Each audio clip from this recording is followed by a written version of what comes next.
Hello, hello, hello. Pleasure to have you here, all beautiful people, and welcome back to Getting Real with Paula. For those joining us for the very first time, we are pursuing our journey under the theme Uplifting Individuals as well as Communities. Tonight, it is my pleasure to bring back Roen Higgins for heart to heart conversation on mental health. At the same time, we're hoping or we're going to work hard to identify some practices that you can put in place to maintain your own mental health, regardless of the pandemic context that we're under. So, without further ado, good evening, Rowan. So good to have you back. Thank you for having me, Paula. It's good to be back. Yes, yes, yes. Another great conversation with my friend. Yes. So, could you share for the people who haven't seen you yet a little bit about yourself, as well as what brought you to this conversation about mental health? For sure. Well, I could say what brought me here is an amazing powerhouse transformational facilitator, Paula. I think there's no mistakes as I've been looking at pictures and how we met, which was a platform on mental health. Mhm. You remember that amazing event? Yes. And we were side by side, never met each other, which blew my mind when I now know who you are. And I think that in itself was aligned, a total alignment. So I'm grateful for that opportunity to connect with you now. And I'm an educator, I'm a mother, I'm a transformational coach, speaker, and empowerment event producer. I love to do anything that is about elevating impact and Mhm. helping others. So I'm here to serve with love. I love to just give back in areas where I feel like there's a missing link. So I guess I could say I'm standing in the gap where I feel a connection needs to be made or bridges need to be built. So yeah, that's basically the short end of it. And yeah, born and raised Montrealer, parents of a heritage. My heritage is of Jamaican background, and yeah. Thank you, thank you. So that's a lot of details, a lot more than A lot of I details. thought she was going to share. I think she feels comfortable. Oh, So, girl, round two with you. I'm comfortable. So, can you share with us some of your family legacy and how mental health has played a role in your own life? Sure. You know, so my mom was, she had pregnant with me. She'd already had two children. And by the time she was pregnant with me, she was already showing signs of depression. And after she had me, what many women struggle with is postpartum depression. And Mhm. that became so magnified to the point of full blown schizophrenia, as you would call it, with a lot of ideation, hearing voices, paranoid delusions. And she kept moving. She didn't trust a lot of family members, and she moved to New York with my little sister at this point, who's now an infant. I'm 2 years old, and she was found walking in the streets of New York 3 a.m. barefoot with two young children, and she was picked up by the police. So just that story alone, you could only imagine, how do we get to Montreal? Who was the support system? Mhm. We were heading towards an orphanage if our family did not come and rescue us. Um, and my mom kept moving around, so I never had a chance to live with her because it was in and out of hospitals, and it's just medication. There was no real treatment happening other than medication. And I grew up watching, when I'd go to her house, or when I would see her, um, sorry, when I was even allowed to see her, because at times, like, you know just the lack of knowledge and the fear of people not understanding, it's like, no, you're not coming to see, I want to see my children, banging at the door. And we're like, mommy, the screams and the shouting back and forth. And she was not allowed to see us for several years until she was better. So just those memories alone, I didn't notice until many in my adulthood how those memories and experiences affected me. And then my sister, unfortunately, in her adolescent years, we may not have been able to pin it then, but because I'm in the field of counseling and working with at-risk youth who suffer from mental health, that's when I realized my sister has been dealing with this for a long time. But when it really magnified is when she had her own children, and then the postpartum depression, and then she ended up having the same symptoms as my mom. Until this day, she's hospitalized as we speak. Oh, So, I was one of those, ha ha ha, laugh at everything. Anyways, there would be trauma, there'd be crisis, but I never was affected to even having a tear on my face unless I got, the reprimand, the meetings, as we call it, when, you're growing up, that corporal punishment. I didn't have tears for anything else. okay. And it was when I was in my 20s where I started to get these effects and coming off my bed and not feeling my legs. And I thought I had MS and my face was frozen. I'm like, it must be a stroke. And my hands were tingling and heart palpitations. I'm having a heart attack and dry mouth. And then, boom, hospitalized. And they did scans and everything. And they're like, stress, you have general anxiety disorder. What? Because to me, anxiety is linked to like a phobia. You can't go outside. You're anxious. You're scared of stuff, not knowing that you may not have a fear of anything, but you not dealing with your actual the things in your life that you're confronted with, and you're avoidant. You're suppressing and suppressing those layers. It will come back to haunt you, and it comes big through your body. Physiologically, will affect you, and you're like, it's like you think you've learned something in biology. No, we do not even understand how stress can kill us, literally, because I felt like I was dying, and how it messes with your biological clock, how it Mm-hmm. messes with your sleep patterns, your appetite, your sex drive, if whether you want to eat or not, insomnia, like all these things Mm-hmm. that we're like, I don't know what's wrong with me. I'm hot, or I'm my fingers are always cold. It messes with your hormones. So these are things that I really wish people would have educated us on, especially when it's in our family. But I think everyone needs to know, because we now know 1 in 5 people are affected with mental health. And that's we're talking 1 in 5 annually, and that's in Canada. We're not talking war zone areas, so that would go even bigger.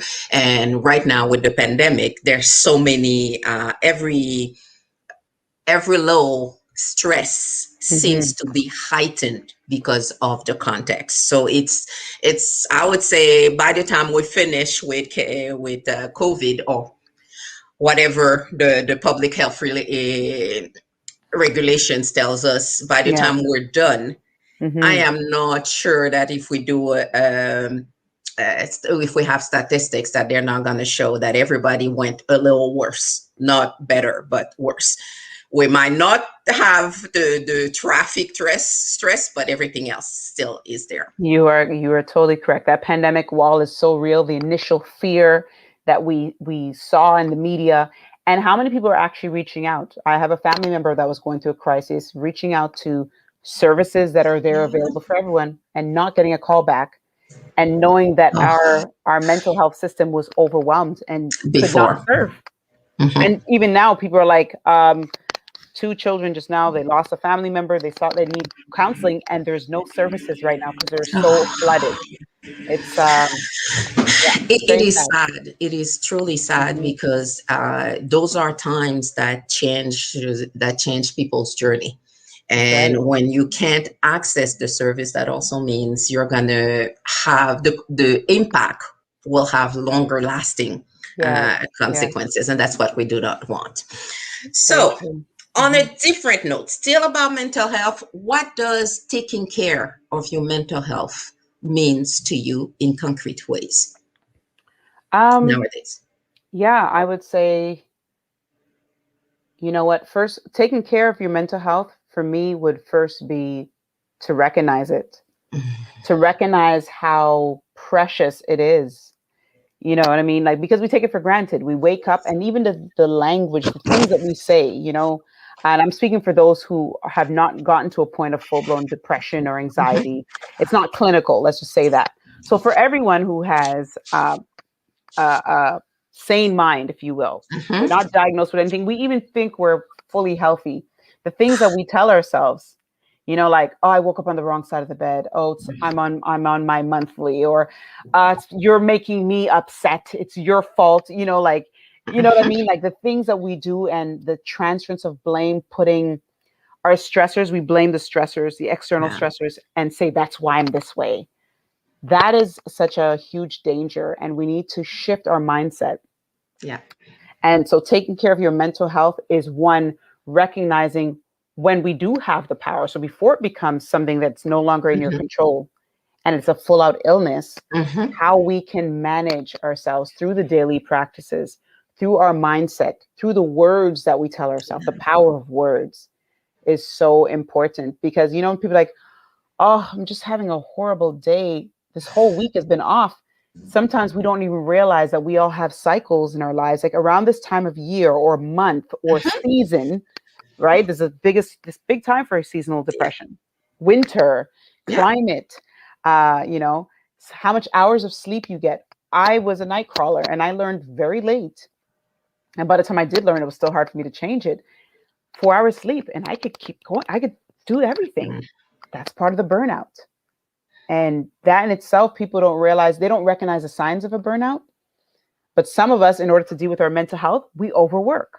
yeah. We become workaholics, or some Mhm, people alcoholic, or be shopaholic. We mhm. become some kind of holic, trying to suppress what's really happening. So to recognize what's happening, and it's okay to not be okay, but don't stay in that state. Let's Yeah. get support. And I know for myself, and I guess it's the way I raise my kids as well. Every now and then, I will make a statement. Hmm. Oh gosh, my brain is all over the place, and my child comes in. Don't say that, mom. Just say you're distracted right now. And those are small Wow. little things. And it's true. It's those things we tell ourselves. I'm And so that's stupid. what I I'm such an call idiot. the internal negative That's discourse right. that creates Hmm. additional challenges. Because if I tell myself in the morning, I'm so tired, it's going to be a long day, it's going to be a difficult day, guess what? This is what you're going to notice. Everything that goes wrong, that's what you're going to line up with my perspective that it's not a good day. You primed your mind for the day. It's like making your bed, you Yeah. know? So you're doing the fitted sheets and the pillowcase. You're setting up your bed for the day. So if you just like, ah, look at this messy bed, and you leave it that way, your day just kind of unravels. Mhm, It's so mhm, true. mhm. Yeah. In the context of the pandemic, Hmm. what are some of the lesson learned in terms of mental health for you? Wow. So like many people in the beginning, when we didn't take it seriously, I was just like, this is a vacation. I got a week off because I thought it was gonna be a week or two. Yeah. And then, right? And then the reality hit and the fear Yeah. mongering. Like, yes, it was a serious state, but when I heard there was tanks, army trucks outside in the streets, I was like, what's happening? So Mhm. that realization that unplugging was necessary. This is a reality. And watching bodies, and there's no morgues, there's no space. This panic was taking over. And even for us who are educated in the mental health field, the Most overwhelm definitely. starts to sink in. It's a Mhm. reality. So one is to lean on those support systems, have those conversations, be aware what's happening in the world, and I need to unplug Mm-hmm. Social media, I'm very good at unplugging from the news, so that was not a problem. But for those of you who that's a thing, I learned that from 9/11 that I Mm-hmm. cannot repeat that. When Katrina happened, I couldn't watch the media No. because it start to overthink and get Mm-hmm. fearful and these things. Mm-hmm. So unplugging, uh, leaning on my supports, speaking to professionals when the time comes, when you're feeling overwhelmed, and then start to like say, okay, what can I do today? I don't know. Tomorrow's not promised. I don't know what's going to Mm-hmm. happen tomorrow. I Yeah. may not be in control what's happening with the world, but can I control what's happening inside of me? Yeah. And then my child and my space. So I got plants. So that's a big realization for me. I had two plants. I thought I was a plant killer. I don't have a green thumb. Another the bad words to say to ourselves. I have thriving plants since the pandemic. Mm-hmm. People are like, oh my God, you got to love them. Like, those are my pandemic babies. You know what I mean?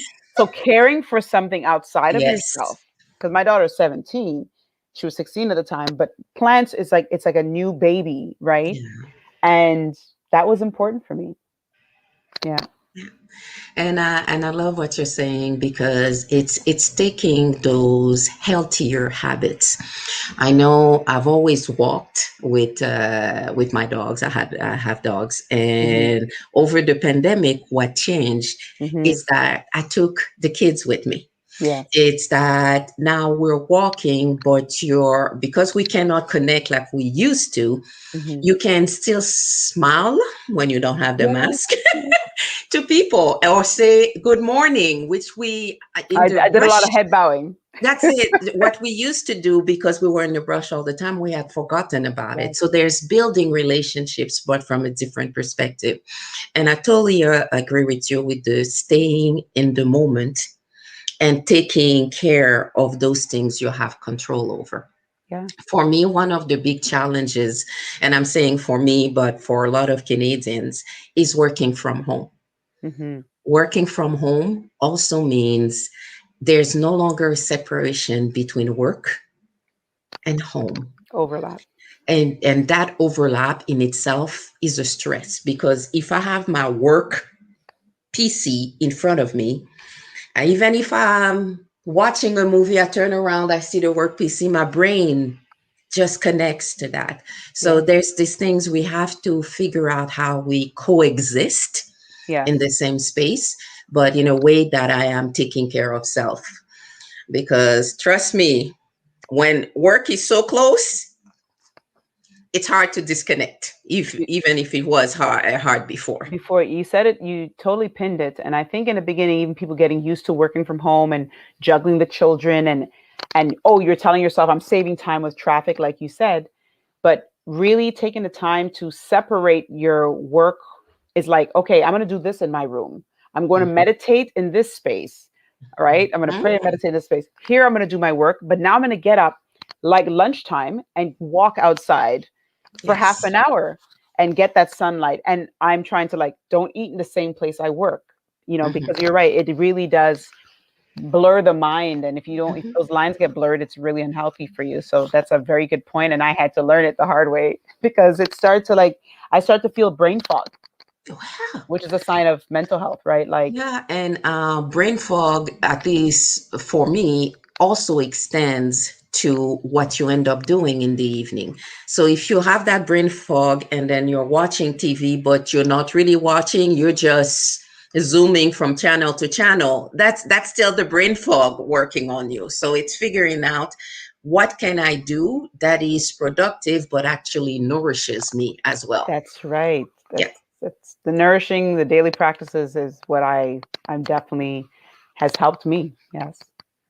As an advocate for mental health, uh, can you share some your views or insight in terms of everyday things that we need to be mindful of, aside from those we've already mentioned? Oh yeah. So for me, it was the daily practices. So like I said, when I first felt like it was a vacation, it's Mhm. like, oh, I'll go pose. Like I felt so good to have that. I started sleeping in and changing my patterns. And I started to feel the effects of changing my routine in a Mhm. negative way. I felt groggy and tired and I felt getting lazy. I said, no, no, no. So I made sure to still wake up at the same time. Because for me, working from home as an educator, we weren't doing the same. Schools just shut down. So it's not like I had to type and still show up. And that's when I realized, no, you wake up the same time, get dressed, shower, give yourself a routine. And it brings you back to, and Paul, I'm sure you've known people who, when they retire, how they age so quickly, or some people have died Yes. after retirement because there's no more Yes. sense of purpose. And in Japanese culture, in the one of the blue zones, they call it what? Ikigai, sense of raison d'être, right? So Hmm. when we no longer have something to look forward to, you start to feel like, well, what am I here for? And you Yeah. question, and you get, your head gets fogged up. Useless. Useless. So daily Yeah. practices for sure. And for me, it was like I said, my environment became more important. Hmm. If my home is now also a work environment, that's why I got the plants. I changed my cushions on, just put some brighter. I don't usually have yellow. It's very blue and gray. I'm like, I need a pop of color in here, right? Because you're not going out as much. At first, it was like we were scared to even get sunlight. Hmm. Because we were told if you walked outside, we were going to, disappear or something. It was a fear. And so Yeah. I was very mindful of my environment, my mind, what I told my Hmm. mind. So Hmm. affirmations. I am amazing. I am alive. And just looking for things to be grateful for. So some people Yes. do a gratitude journal. I just start pinning them. Hmm. My child is breathing. I'm here. We're healthy. Every day that went that we Yes. didn't have COVID or a family member, and if someone did, how Hmm. can I be a light? How can I be of service? Hmm. Because I'm sure, like yourself, you feel like you can't control what's happening in the world, but can I control some with my neighbor? Yeah. Can I help them? Okay, you know what I mean? Do you need me to help with you with groceries? The elderly who had to wait in long lines in the Hmm. winter. So those are the things that I felt, just some of the things, but utilizing my vision board much more to know that there is hope. Keep having a vision. Don't let what you Yeah. think is happening in the world really take away what your purpose is. Because that happened at first. Pending doom, like 9/11, the same, what's going to happen to us? I'm not in control of the decision of my government makes, but I'm in control of the decisions I can make. And That's it. today, it's to be healthy, to be Hmm. safe, and to care for someone else other than myself. It's so interesting what you're saying because I think as adults we get to a point where routine give us that sense of control or bring back Mm, that sense of control. that's right. And it's important to realize that it's not because nothing is the same that I Mhm. can't create a routine that works for me. Right. And again, this is the sense of I might have a little more time, but I want to use it good in a way that is nurturing for Hmm. myself and the people around me as well. Yes. Yes. In and have to bring it up from a perspective of we know that in quite a few communities, Hmm. mental health is still a big taboo. Yeah. What advice would you want to share with parents and adults Hmm. in terms of the importance of broaching the topic Hmm. and stretching perspectives of the people around them? So yeah, so to the older generation that, like you said, it was so taboo, and these conversations we weren't open. And I'll speak from a perspective of Caribbean or African or certain cultures where it's we associate mental health. You're crazy. That somebody do voodoo on them. Obia, as they say Yeah, in Jamaica, and all these yeah. labels. So because we don't understand it, we try to label it. Well, where this Hmm. come from? You must have done something wrong. This is a curse. It's something you guys did. You know, and because it's so taboo and shameful, we don't want to have the conversation. So my message is to have an open dialogue in our communities, in our faith-based Yes. institutions, in our homes. And it's not like we said, 1 in 5. So why are we so ashamed when it's so common? Hmm. And it doesn't always, first of all, mental health won't always look what we call crazy, or Hmm. or using of words like, oh, they're just so schizo, oh, that Hmm. person's so bipolar. Like, to just tag people with these names makes it more, you makes it shameful. Yes. It is a real medical condition. And once we see it equivalent to cancer, that people not only could lose their lives from it, it disrupts their whole ecosystem. Hmm. Then we can move forward to say this is normal. how can we assist, support, even prevent, and speaking to our younger children about it to recognize signs. So even dementia with the elderly, oh, grandma, it's a little cuckoo now. Don't worry about it. You know, how can Mm-hmm. we how can we show? How about we say, hey, we're going through a change. We all go through different stages, and I Yeah. believe every person. I don't have the stats. Every person goes through some type of mental health crises in their life. Yep. We've all had quiet trauma, even if you've never dealt with it personally. Just like look at the George Floyd thing. We Mm-hmm. all saw that on screen, Mm-hmm. and that is a trauma that sits there for everyone. Definitely. And if we in our Definitely. community have seen domino effects of it over and over and over, or women who have been raped or violated, you know what I mean? It's I may have never experienced that, but I know so many women who've gone through those things. We pull onto these things and stories and our own issues. And like I said, I didn't do with my traumas. They caught up to me. They always cut up to you, and that's the part for me, in terms of parenting, Mhm. in terms of taking care of your, whether it's siblings, your parents, or the people around you. When there's Mhm. this huge, and I don't like to use the term huge, but when there's a significant change in someone's mood and behavior, you Yes. want to pay attention, you want to check in, you want to validate what's going on. And Yes. even, let's just say, beginning of the pandemic, we know Amazon was doing great and is still doing great, but as you say, shopping a lot could be a sign that I'm not handling something. And Yes. that those are the Because they have elements that you, control to shop, right? It's a sense of control. this illusion of control, because you Yes, receive the you're box right. and you barely look at it and then move on to what's next can I get. So it's Yes. not filling that need that Mhm. you might have. And when I'm It- thinking about kids, it's the sense where what parents have to realize is that whatever stress you're feeling, mhm. it's also transpiring in your interaction with your children. And children and teenagers are having a really hard time. So broaching the topic, how are you doing? Do you want to go for a walk? So pushing a little more Yeah, than, oh no, I'm good. I'm doing my gaming.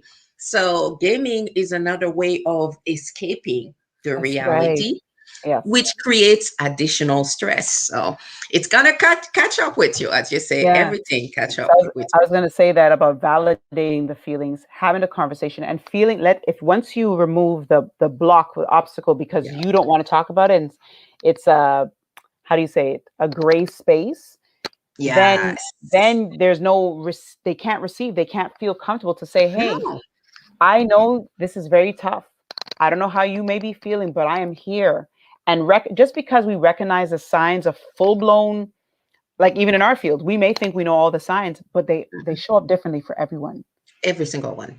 every single person, and even amongst ourselves to read it. That's why it's good for anyone, no matter what state of mind. So those Mhm. in your audience, like if you feel that you're okay every day, still do a check-in Mhm. because it catches up to us. We don't know. Job change, moving day, relationship breakup, sometimes just the weather. Do a daily check-in. How am I feeling today? And do it for others around you. And I think we're in that conversation. It's always better to ask Yes. than not ask. How are you doing today? What are your plans for the day? It's just validating. Have a conversation. Let the person know that you are seeing them. Because in this pandemic, quite a few people are feeling invisible. And that creates a stress in itself. And Paula, we've Huge. seen a rise in our community, especially with in the Black community in Montreal. How many of our Black men have taken their lives? Yeah. And exactly what you said is it makes me feel like, what if? And not to say nobody did, but even people, and I may not have known the last two gentlemen. Well, one of them was a former student, and it makes you feel like, wow, what were you going through? And was there anybody reaching out? And even if we reach out, is there something that could have been done differently? And Mhm. we don't know, but at least we can know that we tried and say, hey, how are you doing? Yeah. What are you doing today? How can I assist you? Yeah. You never And know. it's those elements when you're looking around, the people, is just Try to have a little deeper conversation. Don't keep it at the Surface. superficial. So, which is, yeah, it's nice outside. Yeah, we're good. It's nice. Okay. So, how are Hmm. you doing? I'm good. I'm good. So, what's up with you? What are you keeping yourself with? So, it's the sense of engage in conversation so that the person get that sense that, okay, I'm being recognized, I'm being acknowledged, which is in a situation where often some of us might be weeks without days without talking to anyone. So if I'm on a Zoom for about half an hour, I can fake a lot of things. Even an hour, I can fake. But after days or days and days, the weight is still there. So it's how do we get check on your people? I see behind you, Paula, like that's a reminder. Those paintings. Another thing that I recognize is we're worrying. I don't know if you ever heard the quote about worrying and how we're obsessing, but we could flip it to wonder. And to me, creativity and imagination is wonder. I'm looking at that's another thing I had to learn to really connect with an outlet. Some people got into baking, some people did music and knitting and things they haven't done in decades. Yes, I think that was so amazing to see the people that plunged in, but to also remind others who were like, well, I'm not baking. It's okay too to not do anything. that's it. What works for you? And for And me, it's moving from worry to wonder. And it's something I'm still applying mhm. every day. I love that moving from worry to wonder because it's this small little things. I was walking today and it's just the sense of feeling the sun on your skin. It's warmer. You can feel the spring coming and you just stay in that moment rather than say, okay, I gotta be back for work. Okay, let me rush to do this. Take the time because the way we're functioning through the pandemic is completely unparalleled to what we've done before. And Yes. it's recognizing that. Hmm. I miss the stillness. So, if what? I miss this when we had that moment. Remember when everything just paused, the stillness, the animals in nature, the air was clear in countries like in Asia where like they've seen black in China where the skies are black and it was like, this is the first time since I was like, that's out of Yes. something so deadly, beauty arose, and it just showed you to take the time to Homework. pause. Yeah, Yeah, yeah, and be still. definitely, definitely. In terms of your own mental well being, Hmm. what are examples of things that you stopped doing or started doing? You mentioned the plants. Other Definitely the things? plants. Um, Unplugging. So, when I was home, I go to work, but I'm home, I'll be online or watching certain conferences and classes. I had to stop because everything was on Zoom now. I was zoomed out. I felt that, as they called it at the time, Zoom tired. You remember when that was a thing? I was Yeah. Zoom tired, yes. And I had to unplug and then walking more. I stayed a lot more in nature. I live near the water. I Oh, started wow. walking, making sure every day get outside for 30 minutes because I was working out at home, but I realized I needed to change my environment. That was Mhm. so important. Especially, I love traveling. I'm very proud with my passport, and to know that I was like, I need to stamp my own passport right here in the city. Where can I Mhm. go in nature and switch it up to make it feel like I still have the opportunity to travel because I do know Yes. my city, even if things are shut down and on lockdown. Mhm. Where can I find a little piece of joy? So I started to enjoy a park or a baseball field and just walk around my neighborhood and find different alleys and different things like that and explore differently. Um, Another thing I would definitely say is in my house where it's like not just wearing the PJs, change, shower and change my clothes as if I'm going somewhere Mhm. changes the game. So I had to stop doing that because I started doing that. I'm like, no, flip the script. Try to look a little, even though I'm home, just feel good because you realize Mhm. my perfume's going to waste, my lip gloss is going to waste, like Mhm. even my jewelry. Just start putting on something even from home, just to Yeah. feel like I'm doing something different. And what I stopped doing, which I should have done earlier, is I. This is not a quote, but I'll call it a quote. It's an affirmation for me. No is a full sentence.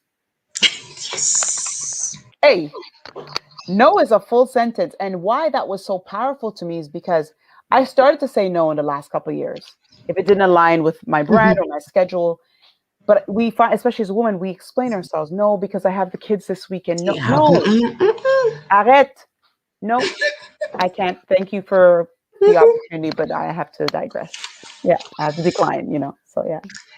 I so agree about the no, and it's interesting because as a parent of young adult, they are sometimes surprised when you say no and you don't give a reason, and I'm like, no, don't have to.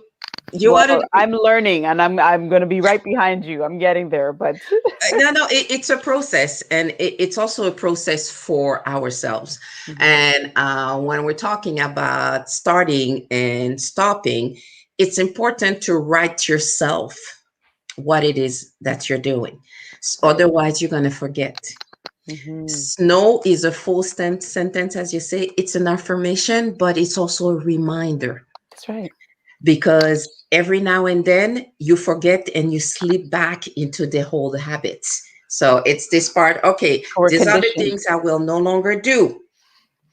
So that it's clear. And I tend to be like you in the beginning of the pandemic. I would dress very casual. Yeah.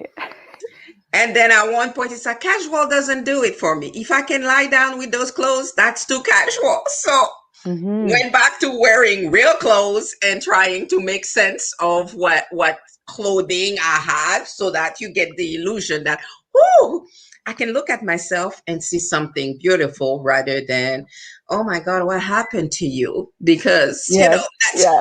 Yeah. if you can't recognize yourself, this is again, And it this breaks part. up your day. It makes you feel like I've woken up to do something important. I'm here to Yes. rise and shine and thrive, not go womp womp womp womp womp womp. You know what I mean? Yeah, Like, yeah, and that definitely. created the difference for me. So the reason why I said the no statement is because the biggest thing for anyone listening to this, and not even when the pandemic's over, is setting boundaries for ourselves, Mhm. with others, but even in our space, what you do, like, don't let things pile up and you're like, well, nobody's coming to my house anyway. Set the boundaries. What's important to you? Yeah, Your values matter. To be in our definitely. optimal health, we need to, support others with dignity. Put Yeah, the oxygen mask on yourself first. definitely. Very important. Definitely.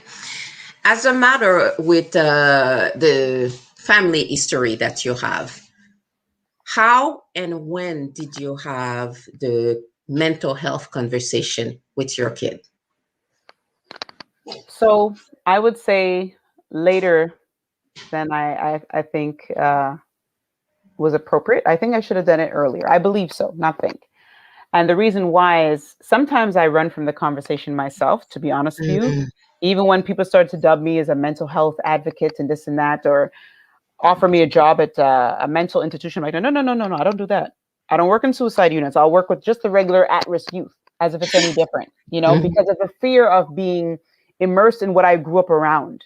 Mhm. Yeah, And to me, and it sounds very ignorant, but I'm going to be fully transparent. Like, I can't do too much crazy. It's because I felt like I was just it's baptized in pulling it. you back to Yeah, what? yeah. Yeah. And people have dubbed me as crazy, like, yo, that one's a little off, because I was always like hyper Hmm. and out there. Um, but then I realized, when your calling is your calling, it kept coming to me. People, strangers who were suffering with mental health illnesses would just come to me. And I'm like, there are 40 other people on the bus. Why are you coming to me? Right? It started to annoy me. From my 20s, I noticed I just attracted these Yeah. people. And that's when I realized that is your calling. Step up, be bold, know when Hmm. to like redirect and refer. Hmm. It doesn't mean I take on the world. I'm not trying to wear this S on my Hmm. chest. But if I am a queen of resource, I can provide them with information that can help That's them. right. I can provide them with tools. And it doesn't mean I have to like open my home to everyone and says, come, I'm not a Mother Teresa. No, I need to work on my mental health too. I have my boundaries, but I can assist because when people are going through it, my family members showing this, I said, this is what you do. Step one, two, three. And I'm like, thank you. And I'm like, wow, because I was called to serve in that area because I've lived it, you know? And there's nothing better to me than to speak to someone who looks like you, who Mm, seems to have lived like yes. you. it can actually provide information. There's one thing about taking the phone and calling a practitioner and then Hmm. having a conversation, but there's a distance in that Yes, conversation when it's, oh, but that's the girl next door. That's the girl who takes the bus with me. And then she gets me without feeling, oh, it's the sense of not having to be at a different level. that's That's right. what, They can, and they're more trusting towards it because they don't that's, feel like, especially in our culture, you're going to call social services, my kid's going to get taken yeah. away. There's a Mhm. mistrust of the system. Anyone Yes. who wears a coat or a lapel or a label, you know. So back to what you asked about my child is when they come home and say my friend's brother took their life, you Oh. know, or and then they're in high school, it's like, ooh, you know. So even though I've had the surface conversation, I've never had the deep conversations, but I've had it in other ways of like doing check-ins.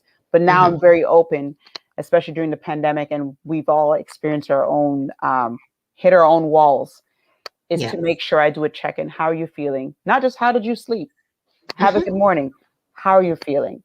You know, especially my daughter started college and I'm checking in. How are you feeling with school? Are you able to Mhm. keep up with the load? It's very important to Mhm. have that dialogue. So, yes, I wish I had it earlier.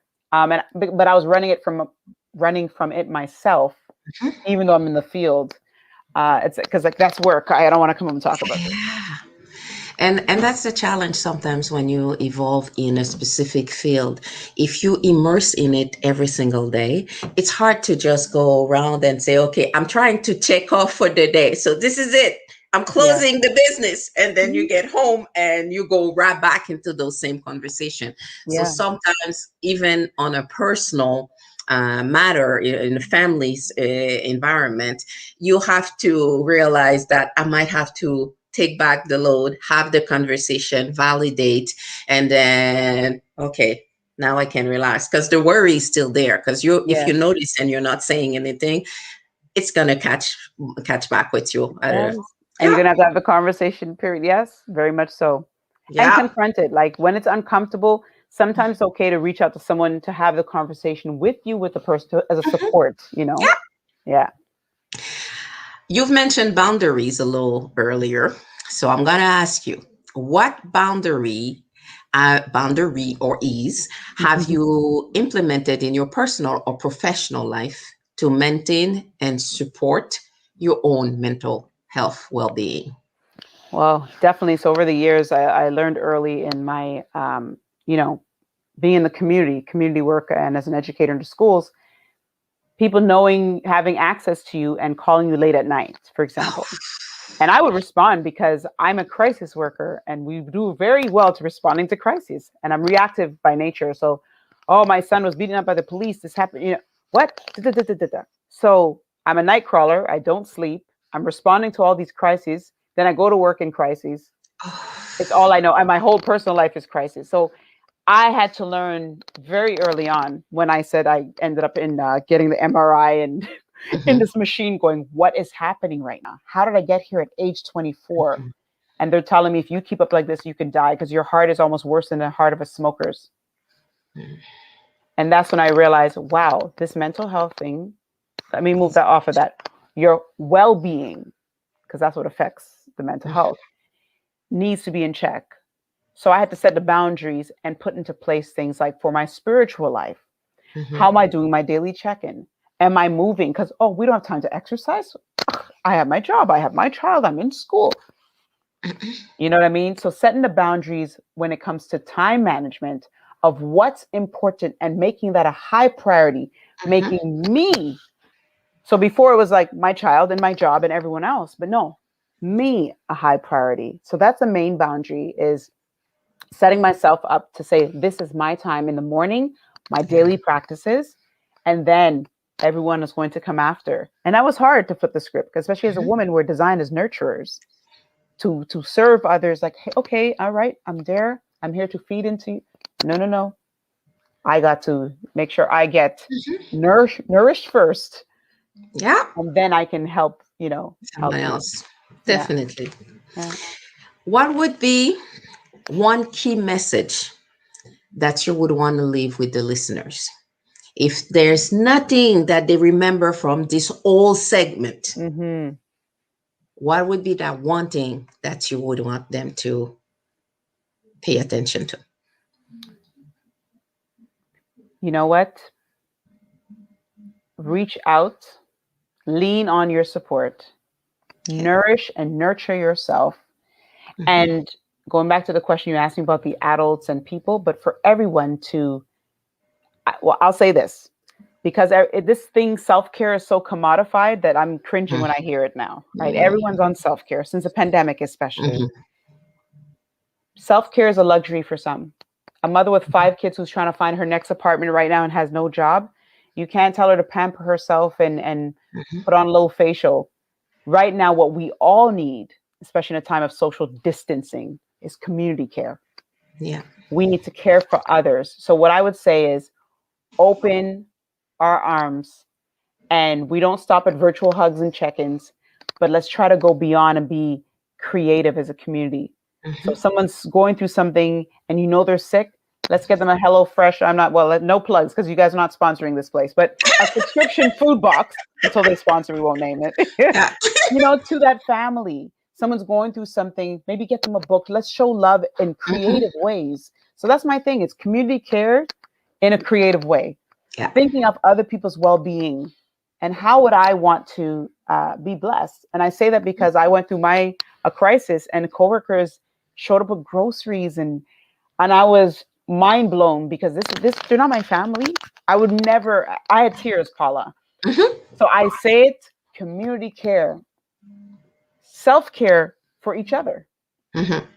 Yeah, yeah, And I totally agree with you. It's those little things where, as they say, it's the devil is in the small details. yeah. It's the sense where it doesn't have to be something huge. It doesn't have to be something expensive, Hmm. but taking the time to check in and then do a little something, A little something, a something. little something. And Yeah. whether it's, you know what, I know you kids love cereals, this Yes. special brand, I drop that in front of your house. Whatever it is, it's not so much that I think you're in need, but it's just to remind you you're not alone. There are That's it. people around and are paying attention.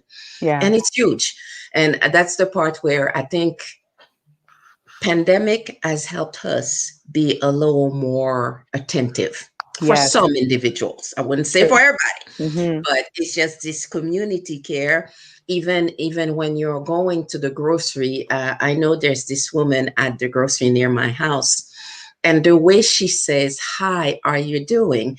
And she takes the time to look at you in your eyes, not just, "Hi, how are you doing? Is that all for today?" It's just small little things, and you're like, "Oh, so you're paying attention." And to me, those are small things you can do anywhere with Yeah. anyone, and there wouldn't be any challenges. That's it. Now, just end to say, we cannot serve from an empty cup. No. I love Paula. You're like me. We pour into others, but sometimes you have to pause, right? Yep. And get your cup filled and learn what fills your cup, because Yeah. what fills your cup may not fill my cup, Yep. right? So keep learning yourself, and who you were 10 years ago is It's not not who the you same. are now. So you have to find different things. Mhm. So yeah. And it's figuring out, because I would have never pictured myself as a nature girl.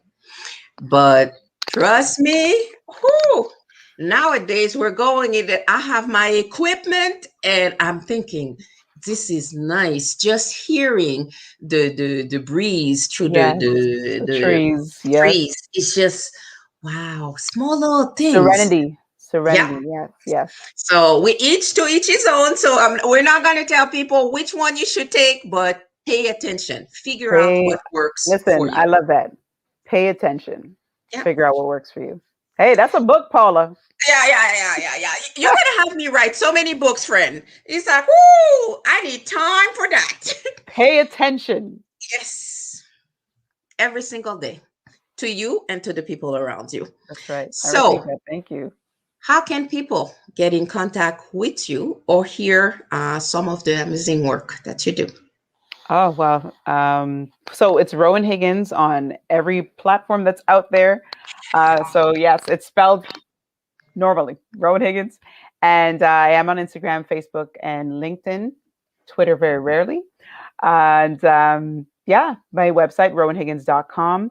And the work that I do, I also have a page called The Elevated Creative, is where I coach faith-based multipreneurs and creatives. And Oh, also Truth Empire, which is about helping young people know their heritage, build on their identity in the present, and leave a legacy through financial literacy and getting them to read and learn about things beyond their gaming and their cell phones. So that is so important for me, for people to know their roots. yes. So yes, and And empowering you to tell your story. Everyone to tell their story. and I have to say, and this is where the plug comes in. I cannot envision, should I say, a world where everything is on the screen. Mm-hmm. The paper, the book actually opens your mind to different things. But if we Yes. don't learn to read, if Mm-hmm. we don't actually practice that, because not everything needs to be speed read, and you have to stay in those moments, and that's something we need to work on with the generations that seem to have it easy, but then I'm always expecting someone else to come up with something because imagination is not there. You're correct. But I have to say thank you for even your platform, Paula, because in this day and age of podcasts and vlogs, these kind of these platforms, you're allowing your audience to hear other people's stories. So that's Yeah. why I say we need to tell our own stories. So by you doing that, you allow our stories to be heard. So thank you for doing this Thank you and for having real mentioning. conversations. I have to add that. Yes, yes. And for me, in the end, it is about enabling people Hmm. to get to their better self, Yes. to actively seek their potential. There Mhm. is so much potential in society, but sometimes we're stuck in those routine, in those habits, and we don't further research what could be Mhm. your true calling. Because you know what? You have a passion. Mental health is one of those, but that came without a diploma. It That's right. was that Experience. was ingrained into me. Every single one of us has a contribution to make. Gifts and talents. Am I Right. using them? And that's the part for me. This whole exercise about showing people, and I love calling it exercise because it's not an exercise, even though you can exercise with it. Different Yeah. conversation, but it's really from the perspective, find out what's your natural God given talent That's right. Mhm. and use it to help others around you. Passion and purpose, yeah. And Yes. just that, because especially as creatives and you're creating content right now and telling stories, for those who are going through it, who are creatives as well, I speak this, they may not recognize because we're always doing, do not isolate yourself. That goes for everyone. Do not isolate yourself. Know you're not alone. And Mhm. there are people waiting to connect with you. So you're not alone. I think that's There's what's a so tribe that just awaits to hear that's from you. So right. that, Yeah. yeah, Yeah. that's what you want. You want it. It's like even if I feel like I'm all by myself, trust me, Yes. there are people waiting Yeah. to Yeah. connect with you. I love it. So thank you very much for another wonderful conversation. I am keeping so many of those tips, and of course, didn't mention it, but I'm also a plant lover, and it got worse Well, I'm coming to you for tips. with pandemic because it's just like I'm giving some of them away. So if you need that, just Yes, let me yes. know, and I will. It'll be coming your way too. Hey, this is on live feed right now, so you guys all Yes, heard that. I'm yes, coming I for some promise. plants. I said I will follow through. I love Trust me. it. Yes. So thank you again for this wonderful conversation. Thank you for sharing your story so that others can actually recognize what it is in them that they can actually help others with. So Awesome. Thank you. it's been a pleasure. Appreciate it.